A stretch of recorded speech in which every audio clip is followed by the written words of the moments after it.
മുസ്ലിം ലീഗിന്റെ ദേശീയ രാഷ്ട്രീയത്തിലെ സജീവ മുഖമായ ഇ.ടി. മുഹമ്മദ് ബഷീറിനെയാണ് മലപ്പുറം ലോക്സഭാ മണ്ഡലം സ്ഥാനാർത്ഥിയായി പാണക്കാട് സാദിഖ് അലി ശിഹാബ് തങ്ങൾ പ്രഖ്യാപിച്ചിരിക്കുന്നത്.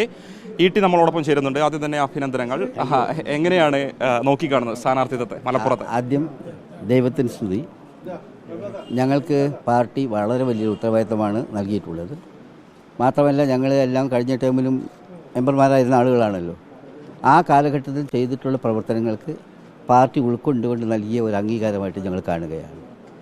ഈ തെരഞ്ഞെടുപ്പിൽ ഈ രണ്ട് മണ്ഡലത്തിലും അത്യുജ്വലമായ വിജയം കരസ്ഥമാക്കാൻ കഴിയുമെന്ന കാര്യത്തിൽ ഞങ്ങൾക്ക് ഉത്തമ വിശ്വാസമുണ്ട്. ഞങ്ങൾ പാർലമെൻറ്റിൽ ഉണ്ടായിരുന്ന കാലത്തെ സംഭവങ്ങൾ നിങ്ങൾക്കെല്ലാം അറിയാം. ഞങ്ങൾ പാർലമെൻറ്റിൽ നിറഞ്ഞു നിന്നിരുന്നു എല്ലാ കാര്യങ്ങളിലും. അതിനേക്കാൾ വലിയ ഉത്തരവാദിത്തമാണ് രാജ്യത്തിന് വരാൻ വേണ്ടി പോകുന്നത്. അപ്പോഴൊക്കെ തന്നെ രാജ്യത്തിൻ്റെ എളിയ പ്രതിനിധികൾ എന്ന നിലയിൽ ശക്തമായ നിലപാട് ഞങ്ങൾ എടുക്കും. മാത്രമല്ല ജനങ്ങൾ അവർ നൽകിയ ഒരു വിശ്വാസമുണ്ടല്ലോ, ആ വിശ്വാസത്തിൽ അവരെ സന്തോഷിപ്പിക്കുന്ന വിധത്തിൽ ഞങ്ങൾ മണ്ഡലത്തിൽ പ്രവർത്തിച്ചു. ജയിച്ചു വന്നാൽ മണ്ഡലത്തിൻ്റെ വികസനത്തിന് വേണ്ടിയും, അതുപോലെ ഞാൻ ആദ്യം പറഞ്ഞതുപോലെ ഒരു പാർലമെൻറ്റ് അംഗത്തിന് ഇന്ത്യൻ പാർലമെൻറ്റിൽ ഇന്ത്യൻ ഡെമോക്രസിയിൽ നിർവഹിക്കാനുള്ള പങ്കിനെ പറ്റിയും കൃത്യമായി മനസ്സിലാക്കി അതൊക്കെ ഞങ്ങൾ സജീവമായിട്ട് ഇടപെട്ടു. ഈ ലോക്സഭാ മണ്ഡലങ്ങൾ വെച്ച് മാറാനുള്ള ഒരു ധാരണയിലേക്ക് എത്തിയത് പിന്നിലെ രാഷ്ട്രീയ തന്ത്രം എന്താണ്? രാഷ്ട്രീയ തന്ത്രത്തിൻ്റെ പ്രശ്നം ചേഞ്ചസ് ആണ്.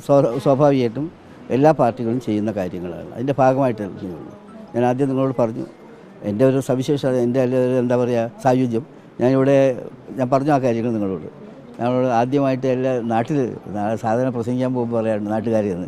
ശരിക്കും പറഞ്ഞാൽ പിറന്ന നാട്ടിൽ മത്സരിക്കാനുള്ള എൻ്റെ ആദ്യത്തെ സന്ദർഭമാണ്. അത് പ്രത്യേകിച്ചും എനിക്കായിരുന്നു. മലപ്പുറം സംബന്ധിച്ച് മുസ്ലിം ലീഗിൻ്റെ പൊന്നാപുരം കോട്ടയാണ്. എത്ര ഭൂരിപക്ഷത്തിൽ വിജയം? അത് നമുക്ക് അങ്ങനെ പറയാനൊക്കില്ല. കഴിഞ്ഞ പ്രാവശ്യത്തെ വിജയത്തെക്കാൾ ഉജ്ജ്വലമായൊരു വിജയമുണ്ടാകും. കാരണം എന്താ വെച്ചാൽ സാഹചര്യങ്ങൾ മാറിയിട്ടുണ്ട്. ഇടതുപക്ഷ ജനാധിപത്യ മുന്നണിയുടെ ഭരണത്തോടുള്ള ജനങ്ങളുടെ ഏറ്റവും വിമ്മിഷ്ടമുണ്ട്. ദേശീയ തലത്തിലാണെങ്കിൽ അവിടെ അത്തരം കാര്യങ്ങൾ ഫൈറ്റ് ചെയ്യാൻ വളരെ കാപ്പബിളായ ഒരു പ്രസ്ഥാനമാണ് UDF എന്ന് മനസ്സിലാക്കേണ്ട കാര്യമുണ്ട്.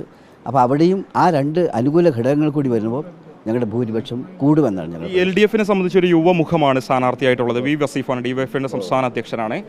യുവാക്കളെ സംബന്ധിച്ച് അദ്ദേഹത്തിൻ്റെ സ്ഥാനാർത്ഥിത്വത്തിലൂടെ നേട്ടമുണ്ടാക്കാൻ സാധിക്കുന്ന ഒരു വിലയിരുത്തൽ LDF-നുണ്ട്.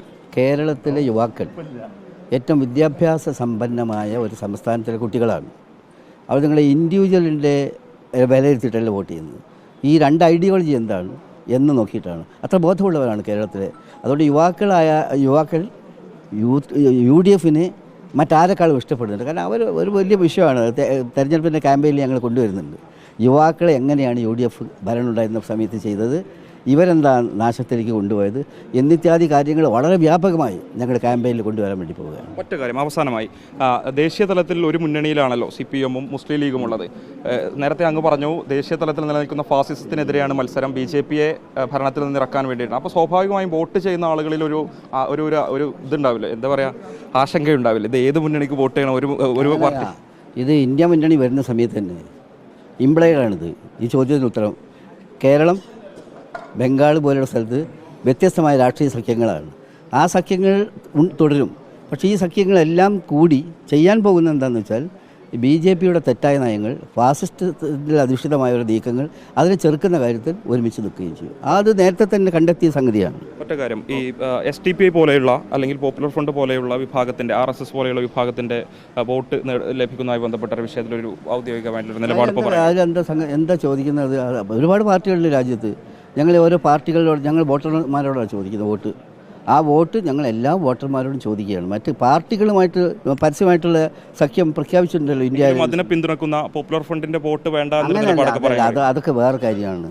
ഞങ്ങൾ പറയുന്നതാണ് ഞങ്ങൾ പറഞ്ഞത്. ഞങ്ങൾ എല്ലാ വോട്ടർമാരോടും വോട്ട് ചോദിക്കും. ഞങ്ങൾ പാർട്ടിയോടല്ല വോട്ട് ചോദിക്കുന്നത്, ഞങ്ങൾ വോട്ടർമാരോട് വോട്ട് ചോദിക്കും. എല്ലാ നല്ല മനുഷ്യരും ഞങ്ങൾക്ക് വോട്ട് ചെയ്യുമെന്ന് തന്നെ ഞങ്ങൾ പ്രതീക്ഷിക്കുന്നു. എന്തായാലും വലിയ ഭൂരിപക്ഷത്തിൽ വിജയിക്കാൻ കഴിയുമെന്നൊരു പ്രതീക്ഷ തന്നെയാണ് ഇ.ടി. ഒരു ഘട്ടത്തിൽ വെച്ച് പുലർത്തുന്നത്. വീഡിയോ ചാനൽ സിബിജിത്ത് ഊർക്കടവിനൊപ്പം reporter Mubashir P Akbar, in reporter Malappuram.